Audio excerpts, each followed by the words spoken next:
Tere tulemast kõigile Grete teraapia podcasti ja mina suhtlen siin täna Hannaga, kes on kogenud täpselt samamoodi nagu eelnevad podcastis osalejad, keerulist suhet, perekonnasuhet ja tegelikult see lugu erineb natuke teistest, sest et siin on tegu sellise väga huvitava teise riigi müstilise mehega, et välisriigi juhtum ja seotud on ka lapsed. Ja Hanna, tere! Ja, tere! Et räägi siis enda lugu selliselt, et kuidas see huvitav selline salapärane nii-öelda algselt tundunud selline tore mees sinu ellu siis sattus. Ja, et see, ma arvan, tundub juba selliste lugude puhul klišeena, et tulebki keegi prints valgel hobusel või päästja. Ja tõesti väga selline hurmur, võimukas mees või mingi alfaisane, kes nagu kuidagi suudab sind nii ära võluda, et sellel hetkel sa nagu võib-olla seda reaalsust ei tajugi täielikult. Aga mis võib-olla siis selle loo veel huvitavaks teeb, oli see, et toona 6-7 aastat tagasi liigume ajas, et ma elasin ka ühes välisriigis ja olin kohe kihlumas hoopis kellegi teisega. Et siis tundub nii, et ka see meesterahvas võib-olla vajutas veel nendele klahvidele ka, et mind sealt nagu endale võita. See oli veel selline suur võit. Jah, veel nagu selline triangulation, et need kolmnurgad on ka kuidagi väga jah, tavapärased sellistest juhtumitest. Jah, et sellised repliigid, et nagu kuidas mind siis endale niimoodi võita või ära võluda.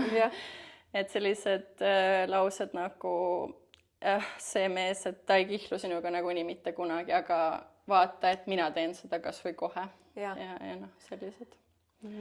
Kus sa siis lõpuks nagu võib-olla hakkadki seda illukat nagu uskuma. Et see tundus siis selline, nagu nende selliste olukordade puhul on selline adrenaliini rohke, põnev, selline, et ta tõstis sind nagu siis pedestaalile kuidagi ja pani sind. Mul on selline tunne, et selliste lugude puhul see mees kindlasti või need inimesed panevad sind kuidagi tundma nagu väga eriliselt, et see on nagu osa mängust, et sina oled justkui valitud, sa oled väga eriline ja ma nagu tahan sind iga hinna eest. Ja siis tulevad sinna veel mingid mängud, et mingi mind games ja kui sa sellel hetkel oledki nagu, nad kuidagi kasutavad tõesti ära su positsiooni, kui sa sellel hetkel oledki elus nagu mingil nõrgemal positsioonil või segaduses, et siis seda kohta nad kuidagi oskavad ikka väga eriti hästi ära kasutada. Nii et ta tuli sinu ellu siis just sellel hetkel, kui sa olid nii-öelda sellist valikut tegemas. Ma võin öelda, et ma olin väga ambitsioonikas noor naine, kes oli välisriigis just toomas oma ajakirja, ta oli nagu moega ja meediaga seotud ja üritasin seal asju nagu üles ehitada, siis mul oli ka kaaslane. Ja mingil hetkel võib-olla ma jõudsingi sellisesse sisemisse kriisi, et mu enda see projekt hakkas nagu lagunema, ma vajasin nagu väga tuge, ka siis ma ei tea, olin ära kulutanud kõik oma säästud pannud sinna maksma, et seda nagu üles ehitada.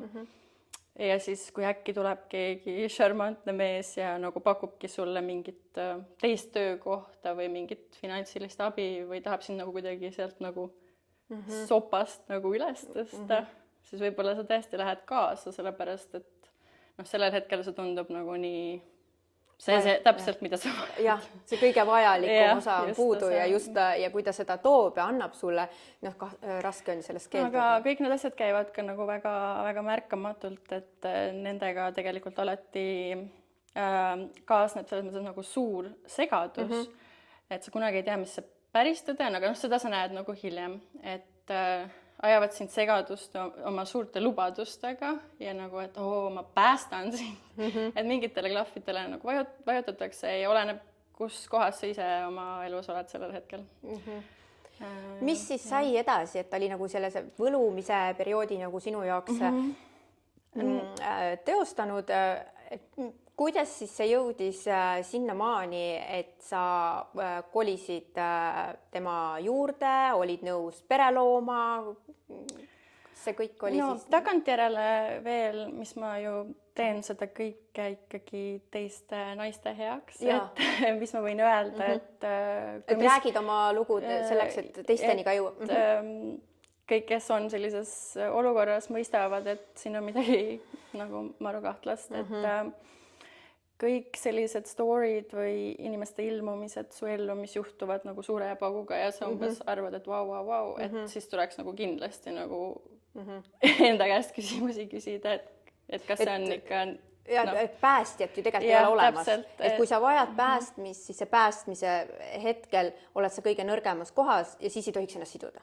No, see on üks asi ja teiseks on see, et ma arvan, et kõik healthy'd suhted meie elus peavad algama väga aeglaselt, kus sa õpidki tundma ja kõik on nagu väga rahumeelne, et vähemalt pool aastat, aasta, 2, kõik käib nagu väga slowly on ju, in its own pace. Aga see oli kindlasti nii, et kõik lihtsalt juhtus. Nii, et sul oli aega nagu päriselt asjale otsa vaadata ja küsida, et see vajadus olla nii-öelda tähele pandud, toetatud, nii-öelda antud selline toetus, adrenaliini süst, dopamiini süst nii-öelda, et siis see oli... No võib-olla see ka, et see, kes oli minuga just kihlumas, see mees oli keegi, kellega me olime suhteliselt samal levelil ja tahtsime koos nagu elus edasi liikuda. Aga siis tuli äkki keegi, kes oli nagu veel kaugemale jõudnud ja tahtis nagu sind nagu kuidagi kiiresti nagu sinna tõsta. Ja siis hakkasid nagu mingid mind games, et vau, et ma tahaks ka sellist elustiili, et tema kindlasti saab mulle seda pakkuda. Et kindlasti mul oli sellel hetkel nii väga puudu sellest naisenergiast, et ma tahtsin lihtsalt lõdvestuda ja olla nagu rahulikult, mitte hullult nagu rügada, et jõuda kuskile järgmisele levelile, et ta kindlasti oskas nendele nuppudele ka vajutada. Et las ma pakun sulle sellist elustiili, las ma nüüd, et sa oled alles siin, et tule nüüd nagu siia minuga. Et ta märkas ära sinu puhul siis selle, et mis on su ambitsioonid ja kuhu sa tahad jõuda ja ta siis oskas seda nii-öelda sulle illusioonis tuua või siis ka viisu sinna? No kindlasti oli tegemist mingisuguse nagu elustiili mulle müümisega, kus on... Mul oli juba nagu enne temaga kohtumist väga hea elu, et väga, kõik oli väga ilus ja mul oli kõik olemas. Aga kuidagi, et tule ma teen su mingiks printsessiks, et kui sa tahad nagu printsessi leveli elustiili, et siis mina saan sulle seda pakkuda, et mingid tihedad reisid, maailma parimad restoranid, kõik, see, millest inimesed unistavad, kui nad väga oma peaga ei mõtle. Eks ju, et võib-olla sellele noorele tüdrukule nagu tundus küll nagu selline highway nagu paradiisi. Et saada kellegi printsessiks, miks mitte, tahaks küll ja...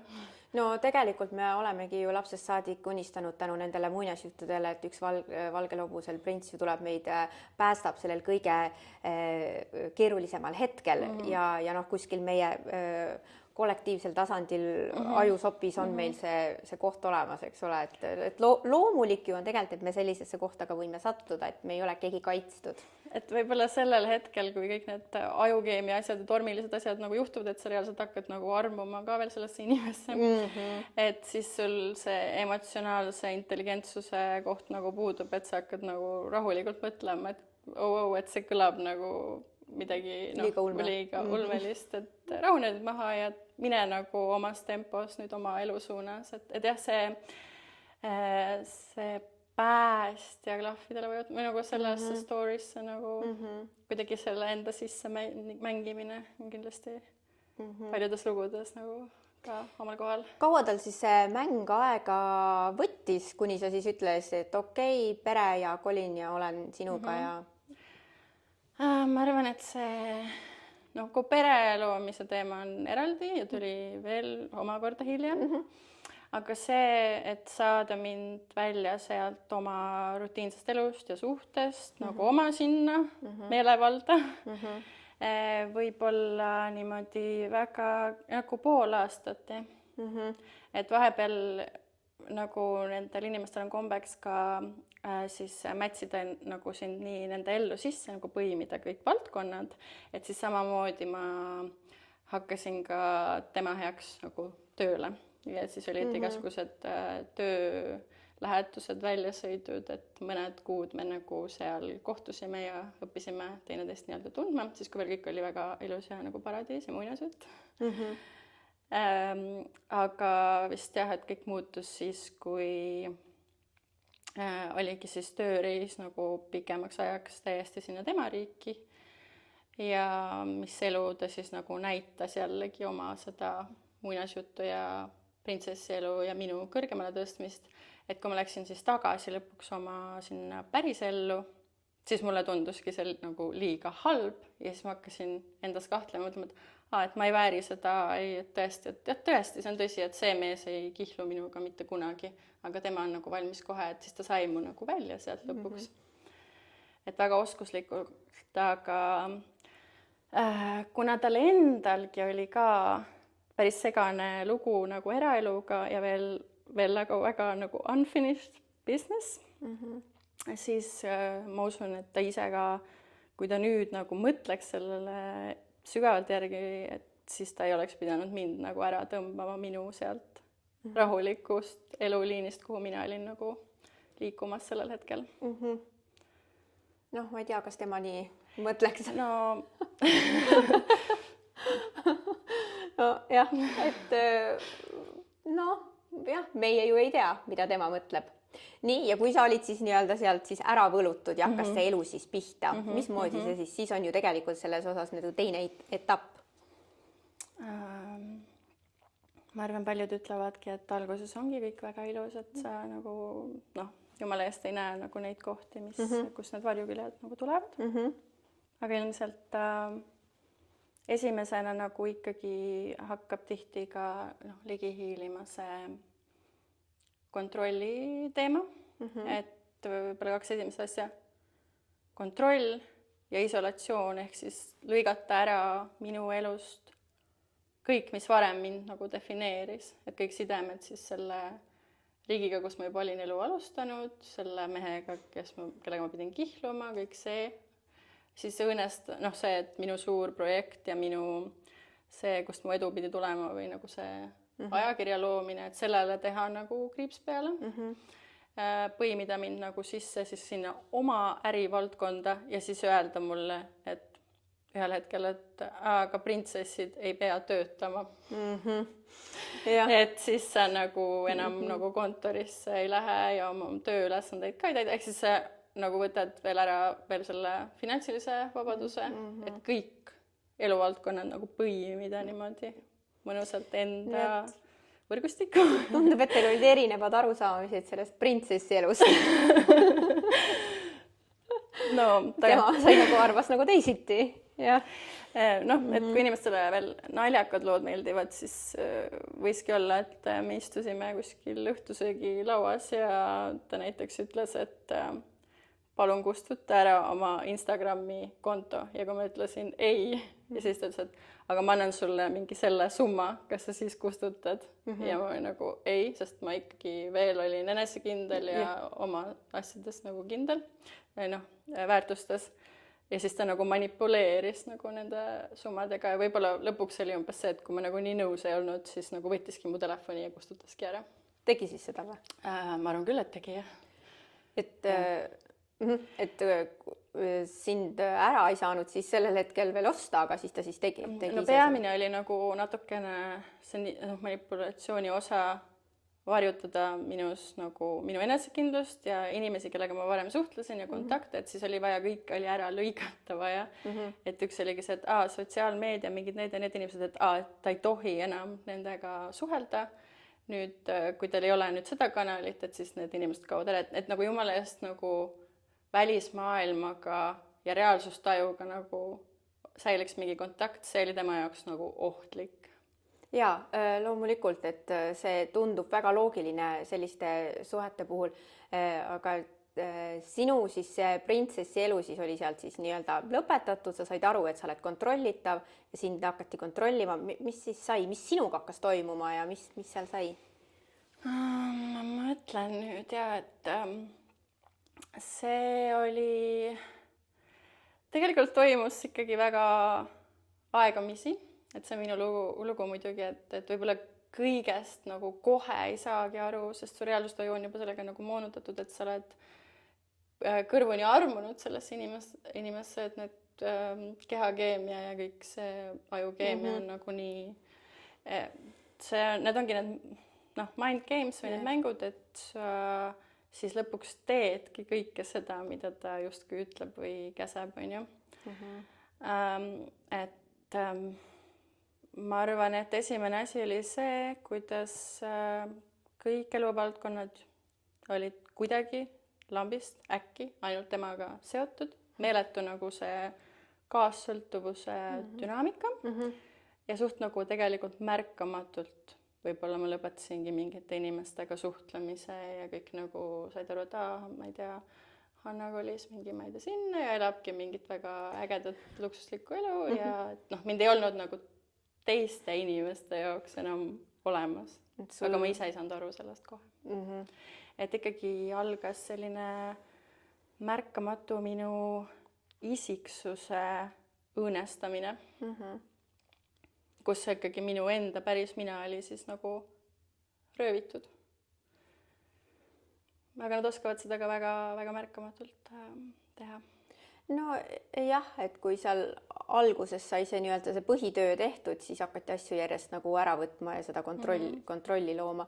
Aga kuna seda vaimne nii-öelda see manipulatsioon algas, siis muutus selliseks vägivaldsuseks, aga ka füüsiliseks vägivallaks. Mis seal toimus?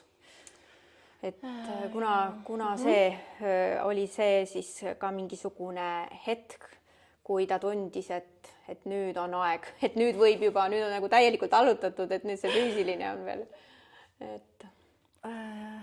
Jah, võib-olla see ongi see osa, millest on kõige raskem rääkida, millest me ei ole mitte kunagi rääkinud varem. Aga ma usun, et tegelikult kõik, kes meid vaatavad või kuulavad, on seda mingil määral ise kogenud. Mõnikord on olnud, inimesed on öelnud mulle, et nad on, kas siis on käest kisutud niimoodi või siis on tõugatud või on kuidagi moodi nagu tehtud selliseks, et hei, et ma ei teinud suga midagi või et inimesed on isegi need, kes ütlevad, et tegelikult ei ole kogenud otsest sellist nagu paugukirja panekut nagu löömist, aga on kogetud nii-öelda selliseid, saadud aru, et selline vihaga selliseid lükkeid ja ma usun, et inimesed saavad aru, et see... Ma arvan ja, et see tekkis nagu aegamisi mingisuguste konfliktiolukordade käigus, kus nagunii need inimesed narsissistlike iseloomujoontega, ma ei tea, mis diagnoos neil on, seda ei pea panema. Ei suuda seda kunagi nagunii vastu võtta, et nemad nagu oleks midagi valesti teinud või milleski süüdi. Ehk siis see projektsioon on kõik väljaspool, et sina oled nagu kõiges süüdi.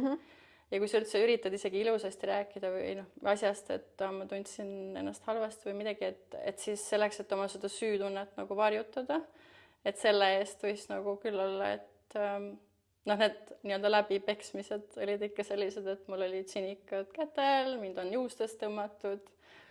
Ma ei ole tahtnud oma koju sisse minna ja ma olen nagu maganud oma mingi ukse ees.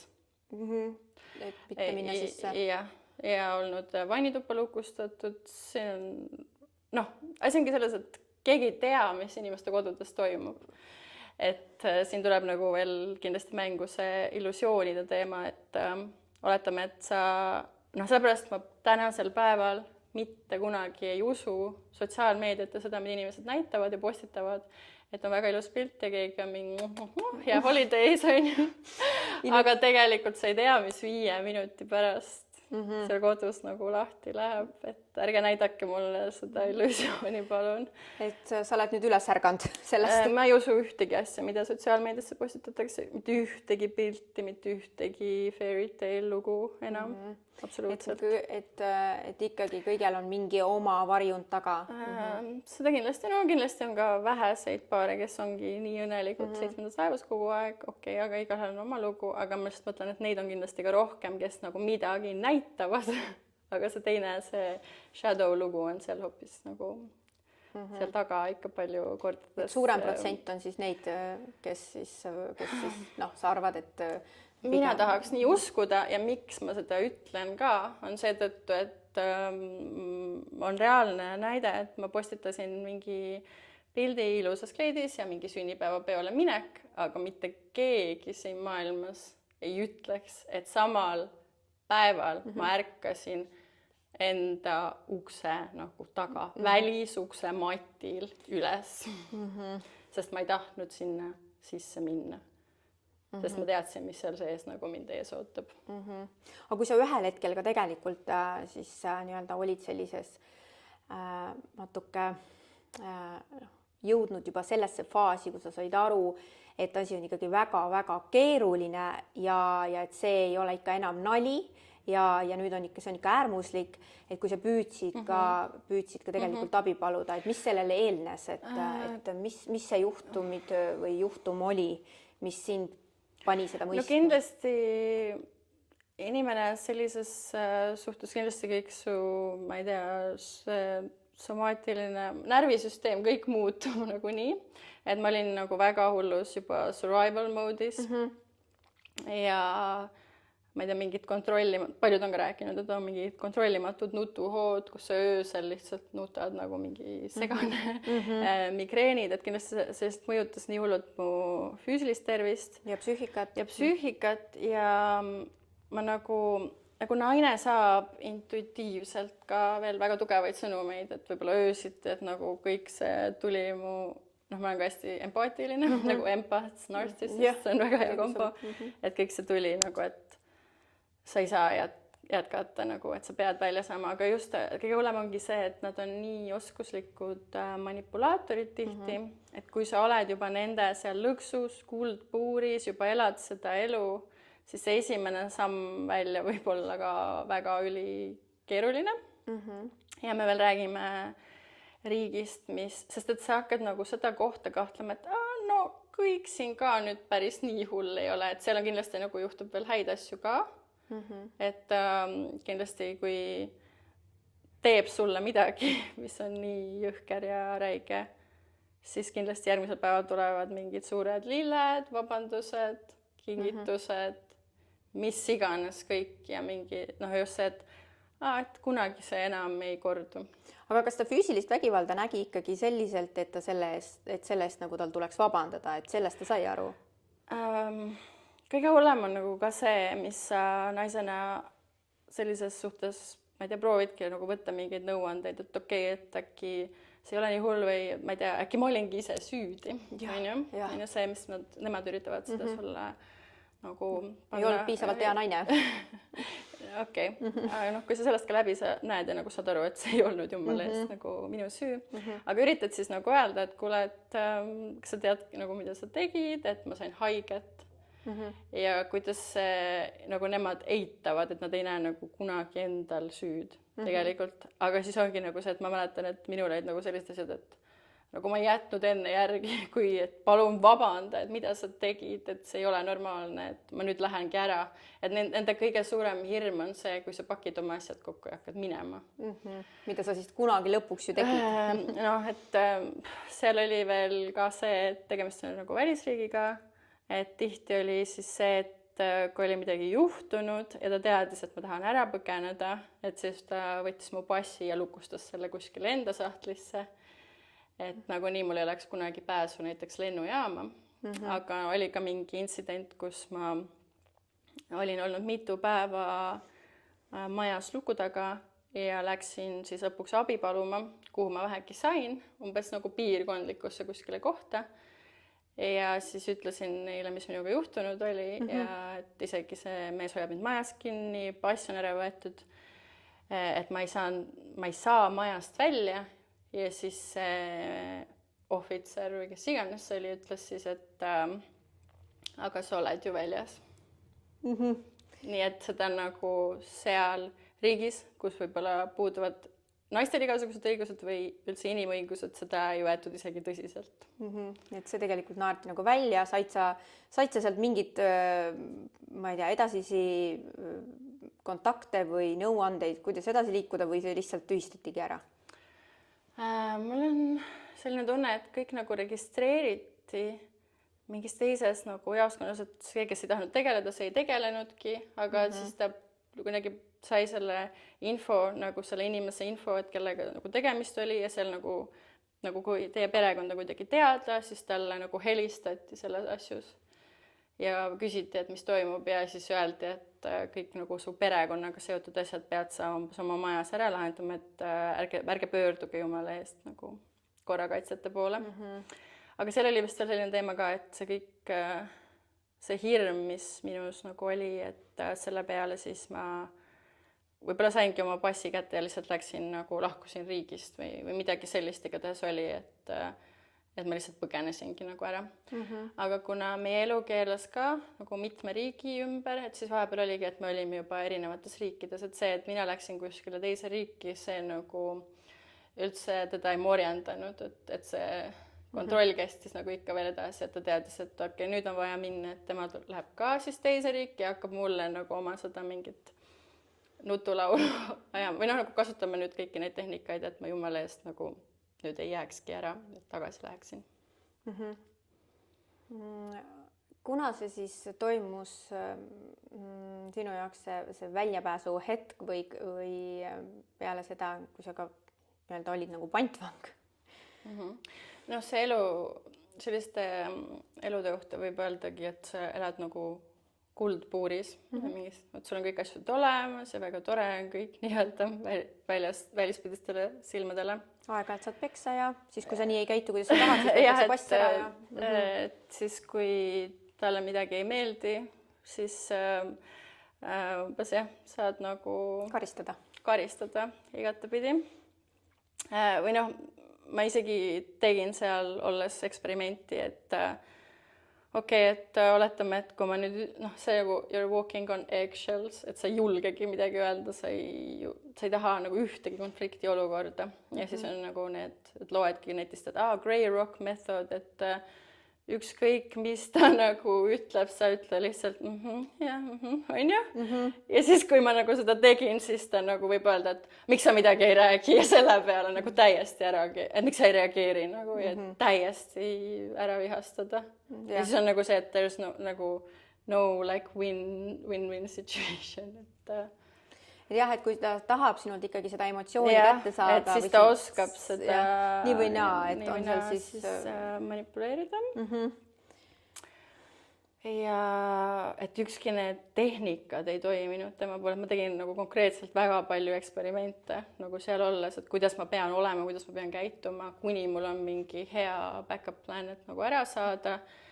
Ja need eksperimendid olid nagu kõige kohutavamad üldse, et nagu ära kunagi never, et sa kunagi ei süüdista, et miks sa nii hilja koju tuled, mitte midagi ei tohi rääkida, aga reaalselt ükskord ma lihtsalt küsisin selle inimese käest, et kus mul need sussid on, mis mul olid mingi eelmisel korral jalas, me olime kuskil välismaal, kus olid nagu minu asjad, et kus mu sussid on kadunud, et kas keegi on need ära võtnud ja siis ta oli nagu what you mean, et keegi on need ära võtnud, et sa arvad, et mul on mingi teine naine ja siis sealt algas nagu veel nagu väga ulme mingi... aga said sa kunagi teada, oli tal mingi teine naine? Et meie dünaamikas kindlasti ei olnud selliseid teisi osapooli ja petmisi ja ei olnud. Ei olnud.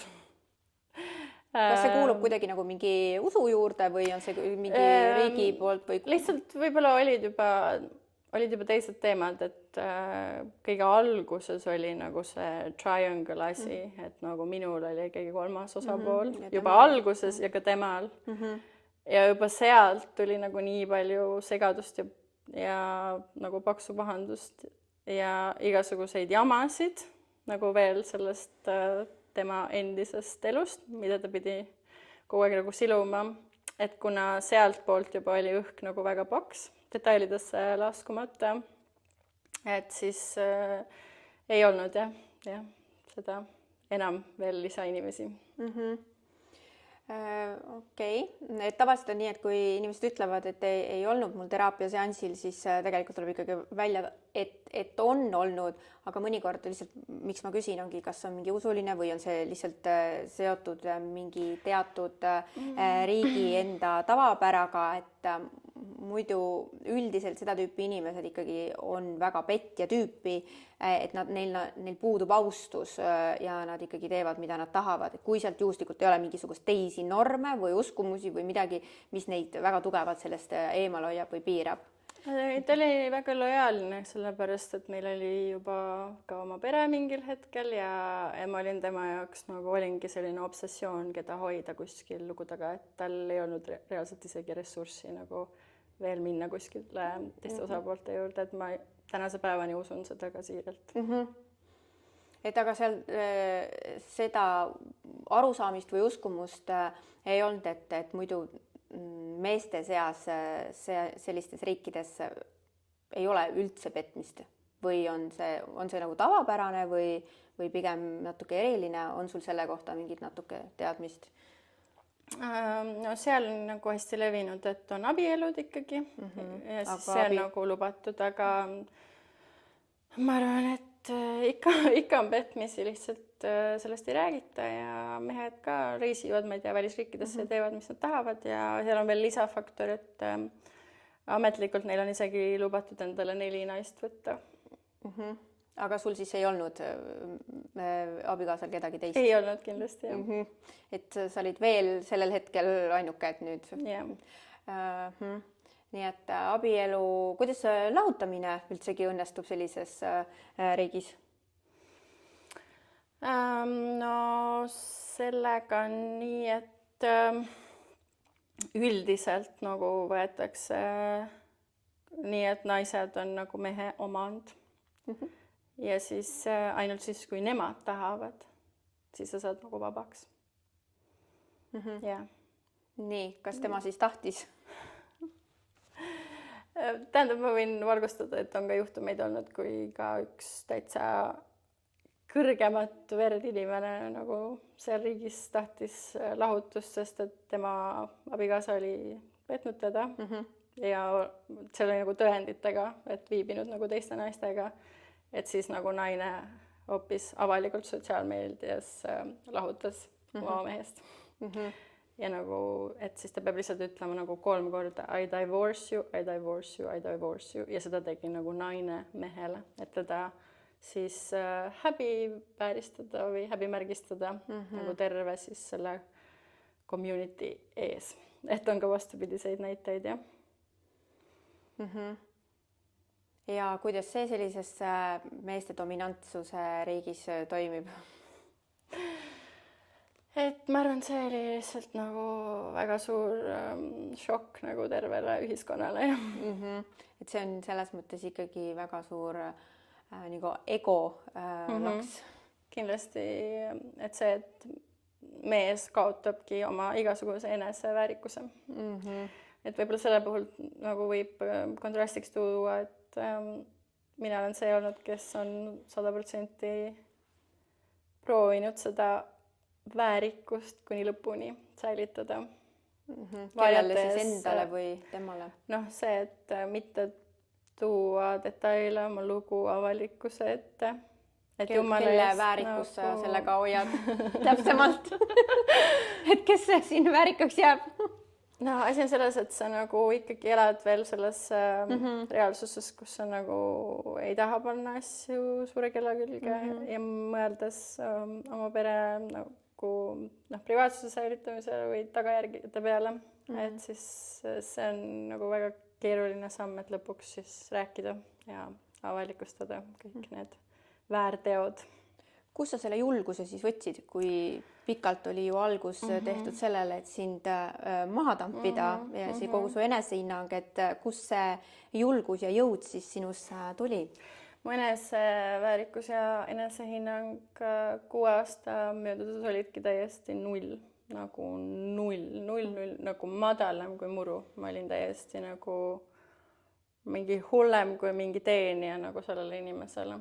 Et ta võiski nagu öelda, et meil olid nagu väga suured kontrastid, et mina olen selline kunstnikuhing ja boheemlane ja tema oli nagu full on mingi OCD nagu monkey-taoline businessman, kes ei kannatanud, et mingid asjad isegi vedelesid kuskil maas ja siis ta võis nagu vabalt öelda, et issand, et mis jama see on, sul on asjad selle, korista kohe ära ja nagu röökida mingeid selliseid asju.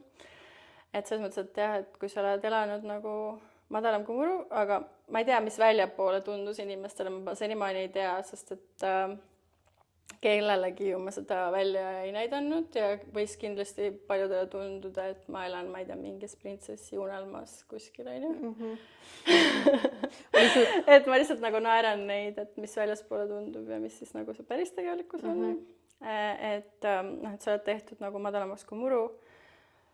Julgus tuli sellest, et su hing nagu öösiti hakkab nagu röökima ja ihkab mingit teist reaalsust, et ei, et ma tahan välja, ma tahan vabaks, ma tahan nagu hing ja siis sa lähedki umbes, vaatad YouTube'ist mingi nädala jooksul mingi 300 videot, et kuidas exitida nark relationship'is. Leidsid sa sealt siis lahendusi? No siis ma saingi pihta ühele asjale, millest ma olin juba ammu tegelikult ise ka teadlik, et ainus viis sellest välja tulla on mitte sellele inimesele öelda, et sa tahad ära minna. Yeah. Et see hetk, kui sa nagu ütled, et siis on kõik juba, siis hakkavad nagu veel hullemad võetakse. Kuidas sa selle exiti siis tegid? Mis seal siis need 300 videot lõpuks seal? Mis? Jah, mõtlen, kas nagu soov... Ma arvan, et iga lugu on erinev ka. No, jah. Aga võib-olla ongi see, et sa peadki plaani. Sa never ei ütle sellele narkinimesele, et sul on nüüd plaanis asjad võtta ja ära minna. Kuigi ma ilmselt tegin nagu seda ka, et ma proovisingi ära minna. Aga ütleme niimoodi, et ära tuleks sellisest suhtest oli katse-eksituse meetod. Mis sa vastetasid siis? Minul asi oli lihtsalt täiesti riigist lahkumises, et mingite ettekäänetega saada nagu ära Eestisse. Ja oli väga palju nagu neid teste, kui ma proovisin mingitel viisidel ära tulla ja ta ei lasknud nagu, ei, et sul ei ole vaja minna, sa ei pea minema. Et siis nagu lihtsalt mingid väga ulmelised nagu ettekäänded, et siis ma lõpuks sain oma asjadega lennukile ja siis ma tegelikult senimaani ju nagu testisin, et mis nüüd siis saab.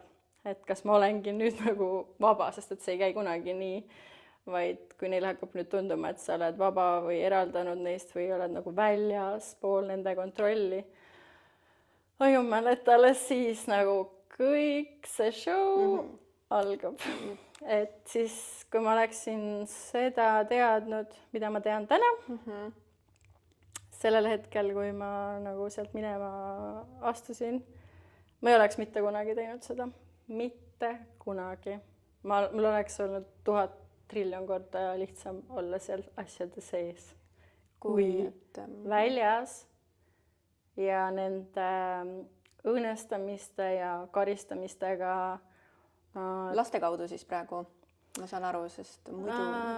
Jah, siin on kindlasti väga palju teemasid, millest on veel vara rääkida või ei ole veel õige aeg. Aga jah, siin sellised... Ma ei tea, ma lihtsalt väga oleks soovinud, et ta oleks olnud nagu, või senimaani oleks oma täie ja terve mõistuse juures ja oleks jätnud nagu alles vähemalt mingigi kübemekese minu eneseväärikusest ja inimsuhetest. Aga see, et ta nagu kõik tahtis lahti kiskuda kõik teemad. Sõbrad, perekond, finantsid, minu maine, minu isiksus või noh, ma ei tea, rääkida teistele, et mina olen peast segi läinud või mingi hull. Et oleks võinud vähemalt 1 grammi nagu säilitada minu eneseväärikusest, aga see, et ta nagu kõik tahtis ära võtta, et see on veel see hardest part. Kui sa said siis Eestisse tuldud, kuidas siis ta reageeris või mis, võib-olla kõigepealt alustada sellest, et mis sul siis see kaval nipp oli, et kuidas sa siis said, mis sa talle ütlesid, et sa saad nüüd Eestisse? Kas oli tavapärane, et üldse, et sa said lastega käia ilma temata?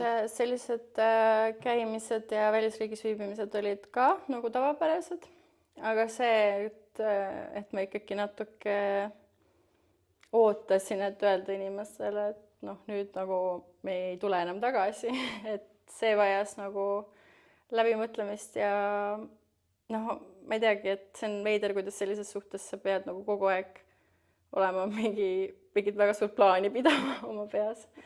Et muidugi see, ma arvan, see reaktsioon oli kindlasti uskumatus või see, et tal on mingid tuurid peal, et nagunii ta saab kohe nagu tagasi minu kontrolli alla. Aga siis ühel hetkel nagu toimuski nagu meeletu nagu päris vaimne ärkamine ja ärkamine oma väärtusele ja selle mõistmine, mis minuga on kõik toimunud ja tehtud, nagu hästi vaikselt niimoodi. Kas sa pidid olema sellest nii-öelda nagu eemal või? Tegelikult see ärkamine algas juba jah, seal kõige lõpus, kui ma veel olin selle sees. Aga jah, inimesel on vaja nagu tulla oma psüühikaga sealt nagu täiesti ära, et võib-olla nagu et närvisüsteem saaks rahuneda ja siis saada aru, et mis survival mode'is sa oled olnud, kuidas sind on nagu niimoodi õõnestatud kõik need aastad. Ja kus ühel hetkel nagu märkad, et noh, minust ja minu päris enda isiksusest ja vajadustest ei olegi nagu midagi järel, et see on nagu see kõige valusam võib-olla murdepunkt. Et sa saad aru, et ei, et keegi on õõnestanud mind ja ma olin varem nii enesekindel. Mis tunne see siis on? Nagu uskumatuse tunne, et kuidas see võimalik on, et mis unes ma nagu olen siin olnud nagu need mitmed aastad, et ma ei hammustanud, ei hammustanud seda läbi, et ise oled nagu päris intelligentne inimene emotsionaalselt, et kuidas sa sattusid mingi sellise füüreri või kontrollimaniaki või manipulaatori otsa, et sa nagu ei taha väga uskuda, sest sa olid seal sees. Et kui sa tundsidki ennast võib-olla nii hästi enne, siis sa nüüd kõike seda kogedes ei suuda uskuda, et see sinuga juhtus. Et see oli natukene nagu tundub, et siuke nagu oleks olnud mingi teise elu. Nagu. Seda ikka jah, et noh, väga karm on seda öelda, ma arvan, mis ma täna ütlen, ja ma ikkagi ütlen seda. Et sellest nüüd möödunud, ma ei tea, 6-7 aastast, mis alguses tundus mulle nagu väga ilus unelm, et ma ei taha mäletada sellest isegi 1 sekundit. Ma päriselt ei taha mäletada. Et tegelikult praegu algab nagu või on alanud sinu elu uuesti taas ülesehitamine. Ja healing ja tegelikult ikkagi alustamine täiesti nullist. Et kui nagu kõik oli veel temaga seotud, veel räägime mingid finantsilised kiusud, kõik on jõustunud juba. Et nagu võib-olla mida ma tänasel päeval saan ainult öelda, oli see, et noh, enne kui ma tahtsin sealt välja tulla, sa ikkagi mõtled nagu stsenaariumite peale, et mis kõik võib veel juhtuda ja mis ta hakkab tegema.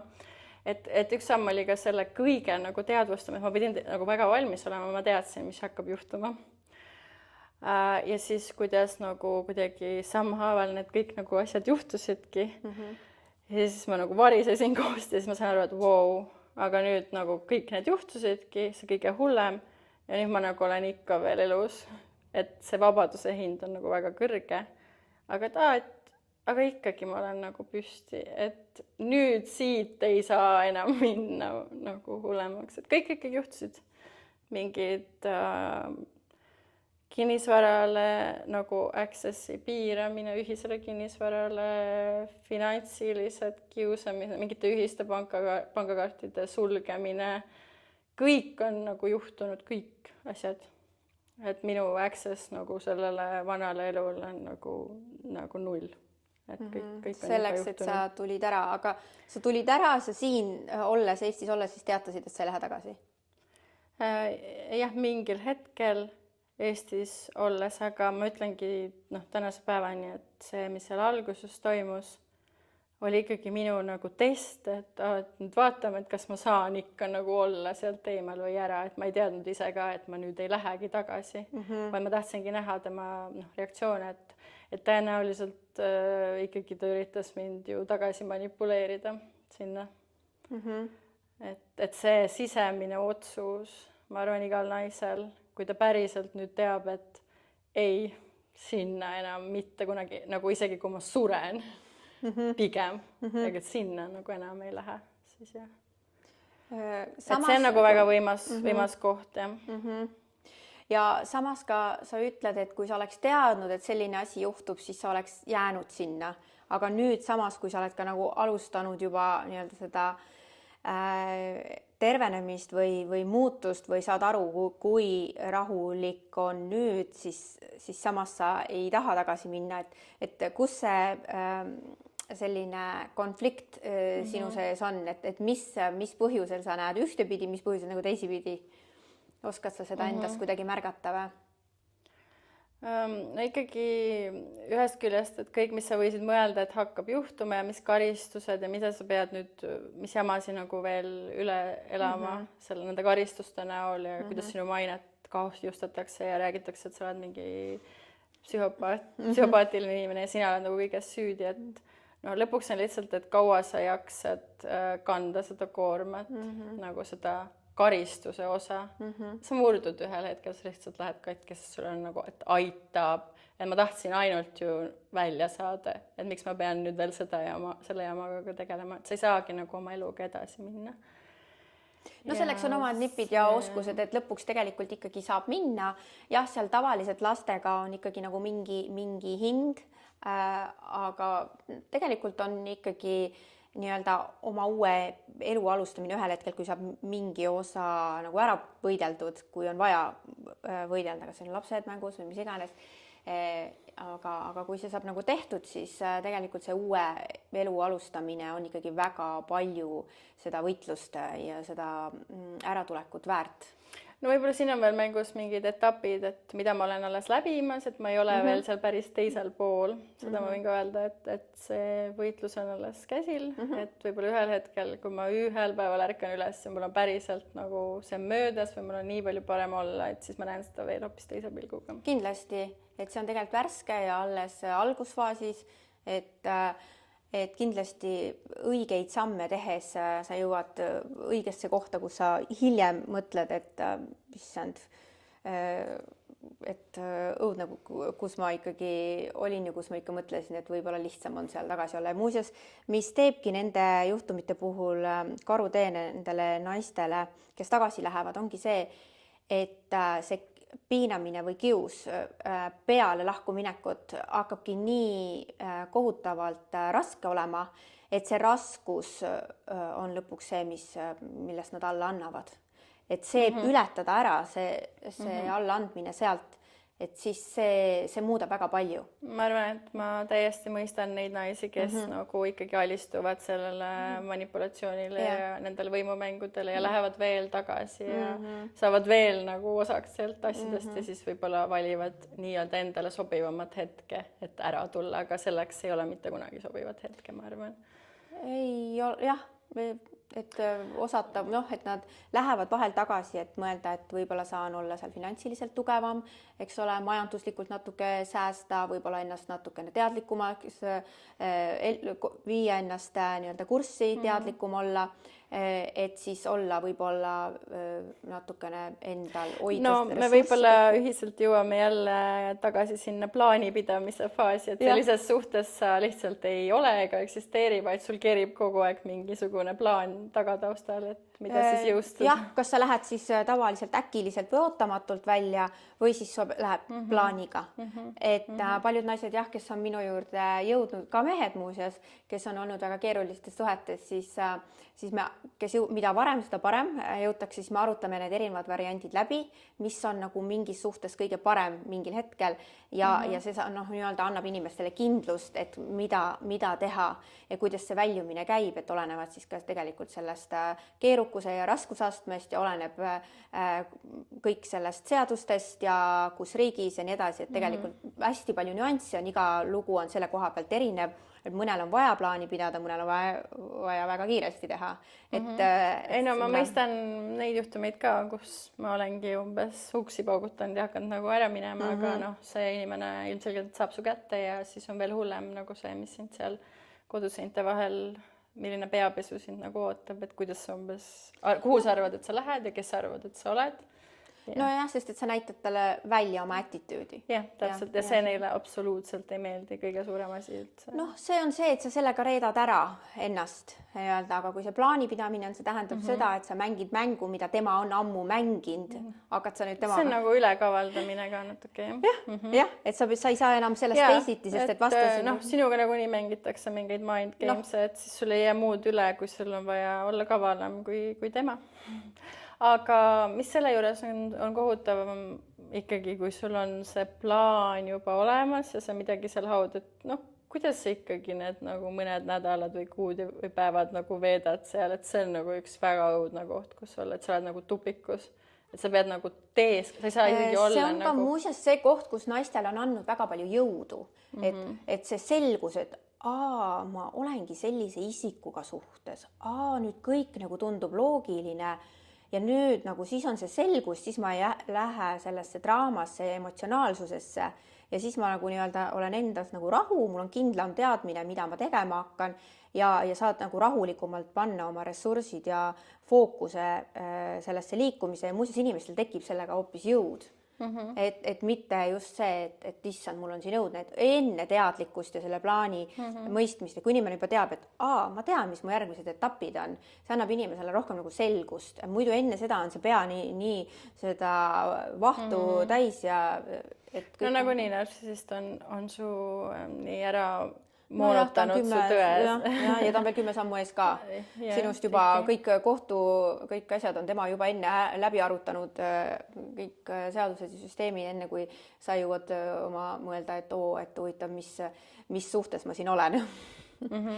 Tema on juba teadlik täpsemalt, mis siis hakkab olema, kui sa ühel hetkel tahad ära minna, sest et ta teab, et tema juurest on varasemalt ka tahetud ära minna. Et see on nad üldiselt, nad on sellest teadlikud, et see etapp jõuab kätte mingil hetkel, et kuidas ta siis, kui palju ja ta püüab siis nii-öelda seda takistada, et allutada täielikult, kuni sa lepiksid selle eluga ja võitlus on just see protsess, kus siis nii-öelda et ma ei ole üldse imestanud, et naistel, kes on olnud sellistes suhetes, et need kogemused on nii traumaatilised, mida see teeb su närvisüsteemiga, et paljudel nagu sellest tervisest, vaimsest tervisest niikuinii, aga enda tervisest ka ei ole suurt midagi järgi jäänud.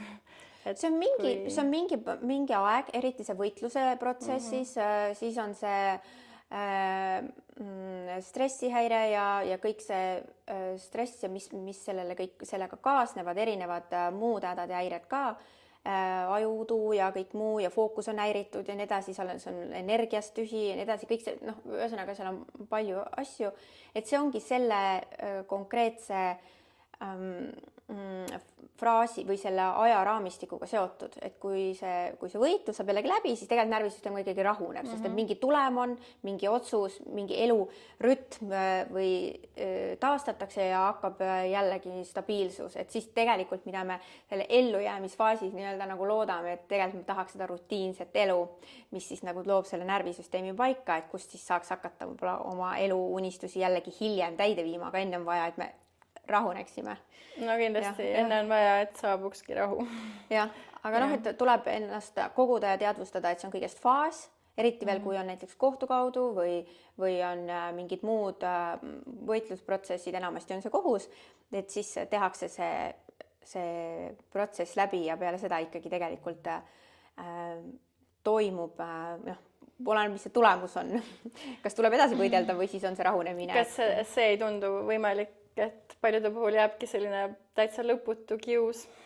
Oleneb distantsist. Kui on veel ühiseid punkte, mis jõuavad. Siis see ongi see, milles ma olen oma kliente aidanud aastate pikkuselt suhtlema, oskama selles olukorras olla, toime tulla selliselt, et oma eluga saab ikkagi edasi minna. Et sa ei jää nagu selle ohvriks nii-öelda. Et seal on omad nipid ja käigud, kui on võimalik, oleneb hästi palju sellest, et kuidas siis lõpuks see võitluse lõppfaasis see otsus siis olema hakkab ja kas see närvisüsteem siis puhkab ja siis mis seal siis edasi läheb, et mis seal on mõnikord siis ka ikkagi need mingid muud asjad võetakse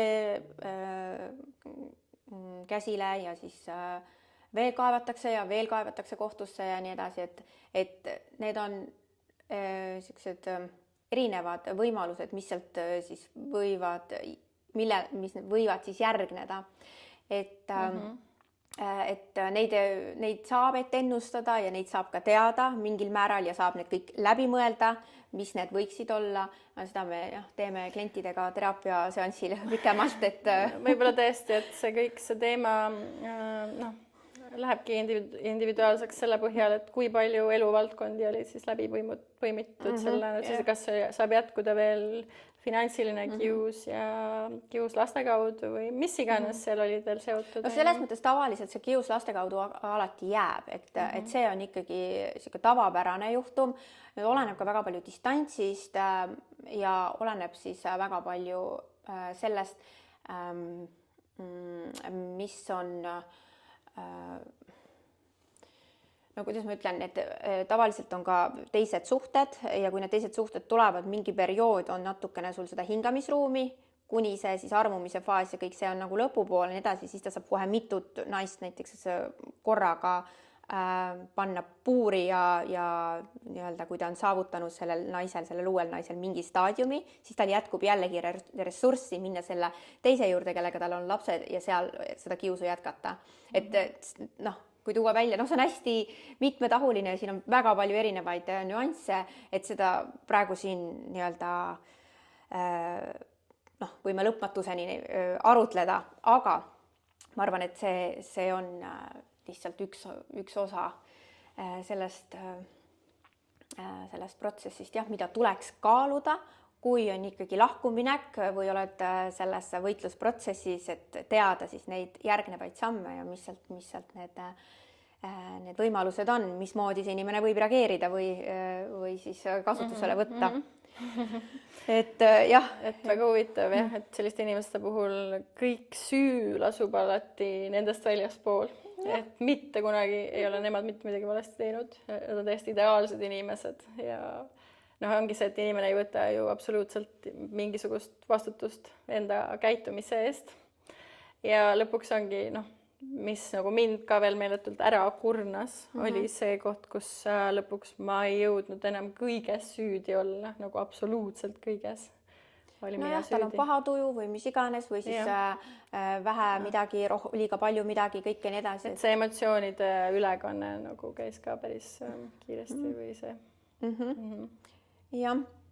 Nii, aga igal juhul täna sa oled Eestis, sa oled need esimesed sammud ära teinud võiduka lõpu suunas, et kuna see lõpp või rahunemine, see lõpp oleks siis, kui me suudame oma närvisüsteemi rahustada ja nagu need otsused kohtu poolt ka soodustavad seda, et aga sinu lugu on jällegi selles mõttes unikaalne, et see on teise riigi mehega ja see muidugi muudab ka täiesti ju seda